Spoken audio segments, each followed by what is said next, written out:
പ്രിയപ്പെട്ട അധ്യക്ഷൻ, ജില്ലാ കോൺഗ്രസ് കമ്മിറ്റിയുടെ പ്രസിഡന്റ് ശ്രീ മുഹമ്മദ് ഷിയാസ്, വേദിയിലുള്ള ബഹുമാന്യരായ സഹപ്രവർത്തകരെ, സദസ്സിലുള്ള സുഹൃത്തുക്കളെ, വളരെ പ്രധാനപ്പെട്ട ഒരു വിഷയത്തെ ആസ്പദമാക്കിയുള്ള ഒരു സമരപ്രഖ്യാപന കൺവെൻഷനാണ് ജില്ലാ കോൺഗ്രസ് കമ്മിറ്റി ഇവിടെ സംഘടിപ്പിച്ചിരിക്കുന്നത്.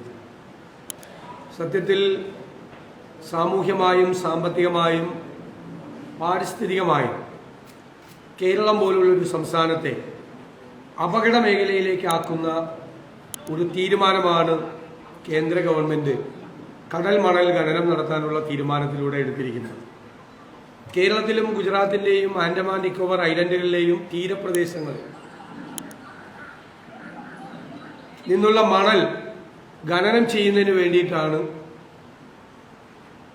2023 നിലവിലുള്ള നിയമത്തിൽ ഒരു ഭേദഗതി കൊണ്ടുവന്ന് ഒരു തീരുമാനമെടുത്തിരിക്കുന്നത്. ഇതിനു മുമ്പ് 12 നോട്ടിക്കൽ മൈൽ തീരത്ത് നിന്നുള്ള സ്ഥലം സംസ്ഥാന സർക്കാരിന് അധികാരമുണ്ടായി. ആ സംസ്ഥാന സർക്കാരിൻ്റെ അധികാരം വരെ എടുത്തു കളഞ്ഞുകൊണ്ടാണ് ഈ 12 നോട്ടിക്കൽ മൈലിൻ്റെ അകത്തും കടൽ മണൽ ഖനനം നടത്താമെന്നുള്ളൊരു തീരുമാനവുമായി കേന്ദ്ര ഗവൺമെൻറ് വരും. മാത്രമല്ല, ഇതിൻ്റെ ടെൻഡർ പ്രഖ്യാപിച്ചു കഴിഞ്ഞു. അതിൽ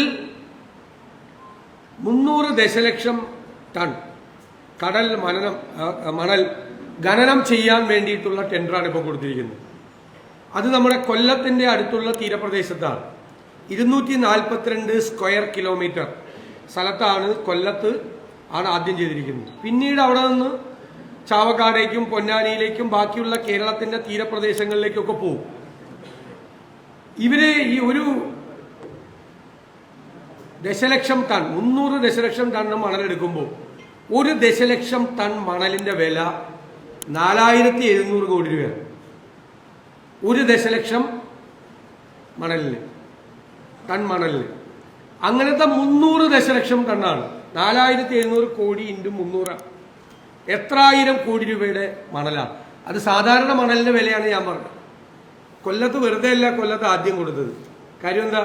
കൊല്ലത്തെ തീരപ്രദേശം ധാതുക്കൾ, മിനറൽസ് ഉള്ള മണലാണ്, കരിമണലുള്ള. ആ കരിമണൽ ഉൾപ്പെടെയുള്ള കാര്യമാണ് ഖനനം നടത്തുന്നത്.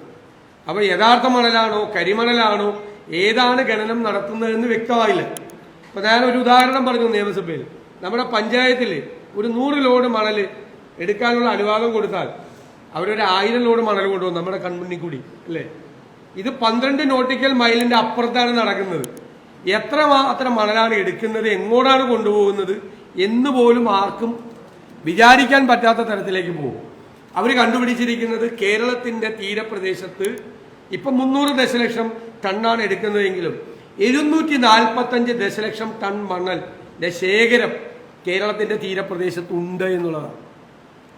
ഇതിവിടെ അധ്യക്ഷനോട് സൂചിപ്പിച്ചതുപോലെ വളരെ പ്രധാനപ്പെട്ട പ്രത്യാഘാതങ്ങൾ ഉണ്ടാക്കുന്ന ഒന്നാണ് vanishing sands and leakage to beaches എന്ന് പറയുന്ന വളരെ പ്രധാനമായ ഒരു പുസ്തകമുണ്ട്. 6 പേര് എഴുതി ചേർത്തിരിക്കുന്ന വളരെ മനോഹരമായ ഒരു പുസ്തകമാണ്. ആ പുസ്തകം പറഞ്ഞിരിക്കുന്നത് ഏഷ്യയിൽ, ആഫ്രിക്കയിൽ, യൂറോപ്പിൽ, സൗത്ത് അമേരിക്കയിൽ എല്ലാം കടൽ മണൽ ഖനനം നടത്തിയതും ഉണ്ടായിരിക്കുന്ന പ്രത്യാഘാതങ്ങളാണ് അതിൽ വിശദമായി പറഞ്ഞിരിക്കുന്നത്. ഏറ്റവും വലിയ ഉദാഹരണമാണ് ഇന്തോനേഷ്യയിൽ 2000 ആണ്ടിൽ ഖനനം തുടങ്ങി. വലിയ പാരിസ്ഥിതിക പ്രശ്നം ഉണ്ടായി. ഇന്തോനേഷ്യയിൽ നിന്ന് മണൽ ശേഖരിച്ച് സിംഗപ്പൂരിലേക്ക് കൊടുക്കുകയായിരുന്നു പദ്ധതി. ഒരു ഐലൻഡ് തന്നെ, നിപ്പ എന്ന് പറയുന്ന ഒരു ഐലൻഡ് തന്നെ പൂർണ്ണമായി ഇല്ലാതായി. അവസാനം 2003 ഇന്തോനേഷ്യ ഇത് നിർത്തിവെച്ചു, പൂർണ്ണമായി ഇത് നിർത്തിവെച്ചു. കാരണം ഇതുണ്ടാക്കുന്ന പ്രശ്നങ്ങൾ രൂക്ഷമാണ്. ഇവിടെ ഇപ്പോൾ ആദ്യം മണൽ കോരാൻ പോകുന്ന സ്ഥലം എന്ന് പറയുന്നത് കൊയിലോൺ ബാങ്ക് എന്ന് പറയും. അതായത് ഏറ്റവും വലിയ മത്സ്യപ്പാരമുള്ള സ്ഥലമാണ്.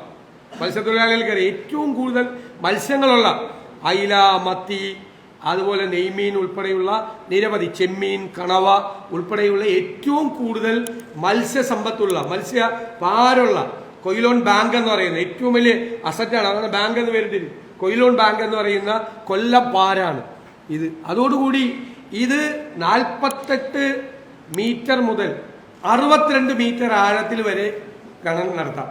ആലോചിച്ച് നോക്കിയപ്പോൾ അതുണ്ടാക്കുന്ന ഡ്രഡ്ജർ ഉണ്ടാക്കുന്ന പ്രകമ്പനം, അതുണ്ടാക്കുന്ന വെള്ളത്തിലെ കലങ്ങൾ, ഇതെല്ലാം ചേർന്നുണ്ടാകുന്ന പാരിസ്ഥിതികമായ പ്രശ്നം എന്താ? എല്ലാ മത്സ്യസമ്പത്തും നശിക്കും. മത്സ്യത്തിന്റെ പ്രജനനം മുഴുവൻ ഇല്ലാതാവും. ഫ്ലോറ ആൻഡ് ഫോണ എന്ന് പറയും. കടലിന്റെ അടിയിൽ നമ്മൾ മറ്റ് ജൈവ വൈവിധ്യം പുറത്തുള്ളതുപോലെ തന്നെ കടലിന്റെ അടിയിലും ഒരു ജൈവ വൈവിധ്യമുണ്ട്. സസ്യജന്തു ജീവജാലങ്ങളുണ്ട്. ആ സസ്യജന്തു ജീവജാലങ്ങൾ മുഴുവൻ പൂർണ്ണമായി ഇല്ലാതാവും. ആ ഫ്ലോറ ആൻഡ് ഫോണയിലാണ് യഥാർത്ഥത്തിൽ മത്സ്യത്തിന്റെ പ്രജനനം നടക്കുന്നതും മത്സ്യം ഉണ്ടാകുന്നതും. ഈ കലക്കലും ബഹളം കേൾക്കുമ്പോൾ തന്നെ ഈ മത്സ്യം തന്നെ നമ്മുടെ ഈ പ്രദേശത്ത് നിന്ന് വിട്ട് മറ്റു പ്രദേശങ്ങളിലേക്ക് പോവുകയും ഒരു തരത്തിൽ മത്സ്യം ഉണ്ടാകാതിരിക്കുകയും ചെയ്യുന്ന സ്ഥിതിയിലേക്ക് കാര്യങ്ങൾ വരും. അത്രമാത്രം അപകടമാണ്. 10 ലക്ഷത്തിലധികം ആളുകളാണ് തീരപ്രദേശത്തെ മത്സ്യത്തൊഴിലാളികൾ. 222 മത്സ്യത്തൊഴിലാളി ഗ്രാമങ്ങളാണ് കേരളത്തിൽ ഉള്ളത്. എത്ര ലക്ഷം ടണ്ണ് ആണ് ഇവിടുത്തെ കൺസംഷൻ എന്ന് പറയുന്നത് കേരളത്തിൽ ഒരു വർഷം ഉണ്ടാകുന്നത്?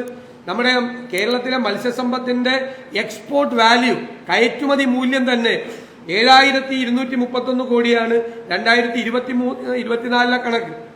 ഇപ്പൊ തന്നെ മത്സ്യമേഖല ഒരുപാട് പ്രതിസന്ധിയെ നേരിടുകയാണ്. കാരണം കാലാവസ്ഥാ വ്യതിയാനം കൊണ്ട് തന്നെ മത്സ്യസമ്പത്തിൽ കുറവുണ്ടായിട്ടുണ്ട്. പിന്നെയുള്ള വലിയ വെസൽസ് വന്ന്, വലിയ യാനങ്ങൾ വന്ന് മത്സ്യസമ്പത്ത് കൊള്ള ചെയ്യുകയാണ്. വിദേശ യാനങ്ങൾ വന്ന് കേന്ദ്ര ഗവൺമെന്റിന്റെ നയം മാറ്റം. ഇപ്പൊ ബ്ലൂ ഇക്കോണമി എന്ന് പറഞ്ഞുകൊണ്ട് ഒരു പുതിയ സംവിധാനം കൊണ്ടുവന്ന് കടലിന്റെ സമ്പത്ത് മുഴുവൻ കൊള്ളയടിക്കാൻ വേണ്ടിയിട്ടുള്ള പരിപാടിയാണ് ഇപ്പോൾ ആവിഷ്കരിച്ചിരിക്കുന്നത്.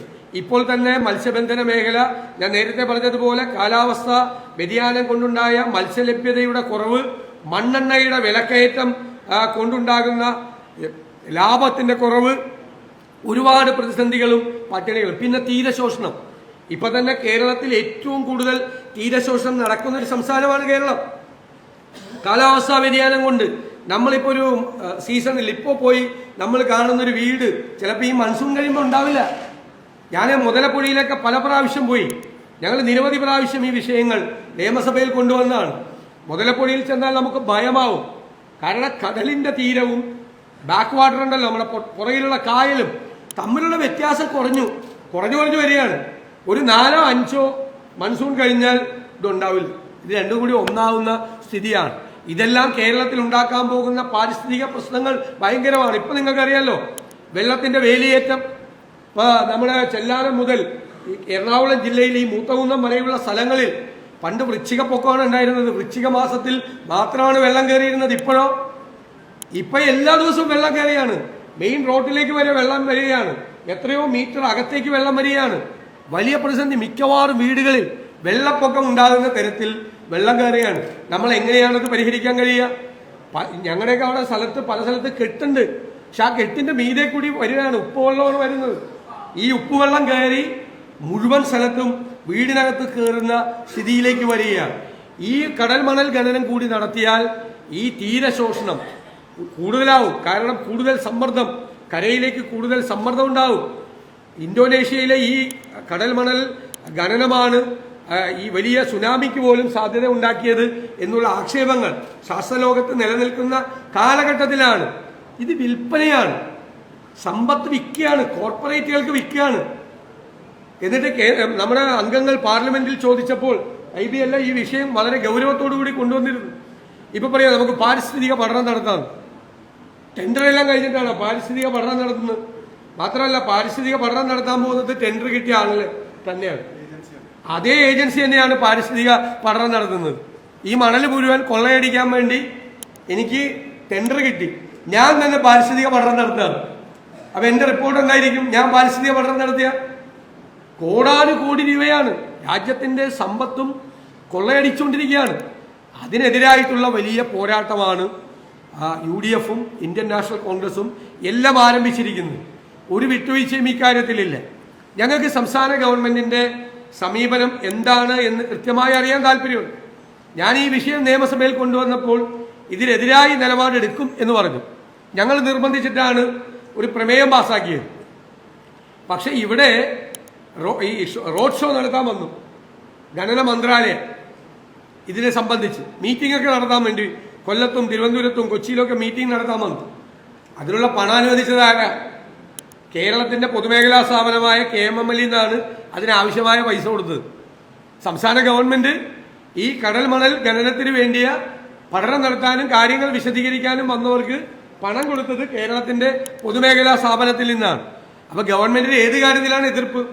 ഇപ്പൊ ഈ സ്വകാര്യ കമ്പനികൾക്ക് കൊള്ളയടിക്കുമ്പോൾ റോയൽറ്റി കിട്ടും കുറച്ച് പൈസ കേന്ദ്ര ഗവൺമെന്റ്. സംസ്ഥാന ഗവൺമെന്റിന് റോയൽറ്റി കൂടി കിട്ടണം എന്ന കാര്യത്തിലെ തർക്കമുള്ളോ അല്ലെ കടൽ മണൽ ഖനനം നടത്തുന്നതിനോട് എതിർപ്പുണ്ടോ എന്ന് കുറച്ചുകൂടി വ്യക്തത സംസ്ഥാന ഗവൺമെന്റ് വരുത്തണം എന്ന് ഞങ്ങൾ ആവശ്യപ്പെടുകയാണ്. ഈ ഗൗരവതരമായ ഈ ഒരു പ്രശ്നം കേരളത്തെ ഗൗരവതരമായി, ഞാൻ പറഞ്ഞല്ലോ, പാരിസ്ഥിതികമായി, സാമൂഹ്യമായി, സാമ്പത്തികമായി നമ്മുടെ സംസ്ഥാനത്തെ ബാധിക്കുന്ന ഈ വിഷയത്തിൽ നിന്ന് പിന്മാറണം കേന്ദ്ര ഗവൺമെന്റ്. നമ്മുടെ MP-മാർ എല്ലാവരും പാർലമെന്റിൽ അതിനുവേണ്ടി പോരാടുന്നു. UDF-ന്റെ യോഗം കഴിഞ്ഞ ദിവസം എറണാകുളത്ത് കൂടിയ യോഗം വളരെ ഗൗരവമായി ഈ വിഷയം ഏറ്റെടുക്കാനും ഏപ്രിൽ 21-ാം തീയതി മുതൽ 30-ാം തീയതി വരെ തീരദേശ യാത്ര UDF-ന്റെ നേതൃത്വത്തിൽ നടത്താനുമുള്ള ഒരു തീരുമാനമെടുത്തിട്ടുണ്ട്. എറണാകുളത്ത് 26-ാം തീയതിയാണ് ആ ജാഥ എത്തുന്നത്. 2 സ്ഥലങ്ങളിലാണ് പരിപാടി. വിശദാംശങ്ങൾ ഇവിടെ പറയും. ആ പരിപാടി ഗംഭീര വിജയമാക്കി മാറ്റുന്നതിന് വേണ്ടിയിട്ടുള്ള പരിശ്രമങ്ങൾ, അതിന് മുൻപിൽ തന്നെ ഇതിന്റെ അപകടം എന്താണ് എന്ന് ജനങ്ങളെ ബോധ്യപ്പെടുത്താൻ, ഇത് എത്രമാത്രം പ്രശ്നങ്ങളാണ് നമ്മുടെ സമൂഹത്തിൽ ഉണ്ടാക്കുന്നത് എന്നുള്ള വിഷയം ജനങ്ങളെ പറഞ്ഞ് ബോധ്യപ്പെടുത്താൻ വേണ്ടി കൂടിയിട്ടുള്ള പ്രചരണ പരിപാടികൾ ആ തീരദേശ യാത്രയ്ക്ക് മുമ്പായി നടത്താൻ ജില്ലാ കോൺഗ്രസ് കമ്മിറ്റിയുടെ നേതൃത്വത്തിൽ നിങ്ങൾ എല്ലാവരും തയ്യാറാകണം. ഇത് ജനങ്ങളെ ബാധിക്കുന്ന, സാധാരണക്കാരെ ബാധിക്കുന്ന, മത്സ്യത്തൊഴിലാളികളെ ബാധിക്കുന്ന ഈ വിഷയത്തിൽ നിന്നും ഒരിക്കലും ഐക്യ ജനാധിപത്യ മുന്നണിയും ഇന്ത്യൻ നാഷണൽ കോൺഗ്രസും പിന്നോട്ട് പോകില്ല. ഈ കടൽ മണൽ ഖനനം എന്നുള്ള തീരുമാനം കേന്ദ്ര ഗവൺമെന്റ് പിൻവലിക്കുന്നതുവരെ ഈ സമരവുമായി മുന്നോട്ട് പോകും എന്നാണ് നമ്മൾ പറയാൻ ആഗ്രഹിക്കുന്നത്. അതിന് നമ്മൾ ഈ ജില്ലയിൽ തുടങ്ങുന്ന സമരത്തിന്റെ പ്രഖ്യാപനം കൂടിയാണ്, അതിന്റെ കൺവെൻഷൻ കൂടിയാണ് ഇവിടെ ചേരുന്നത്. നിങ്ങളെ എല്ലാവരെയും ഒരിക്കൽ കൂടി അഭിവാദ്യം ചെയ്തുകൊണ്ട് ഞാൻ ഈ സമര പ്രഖ്യാപന കൺവെൻഷൻ ഉദ്ഘാടനം ചെയ്തതായി അറിയിക്കുന്നു. നന്ദി.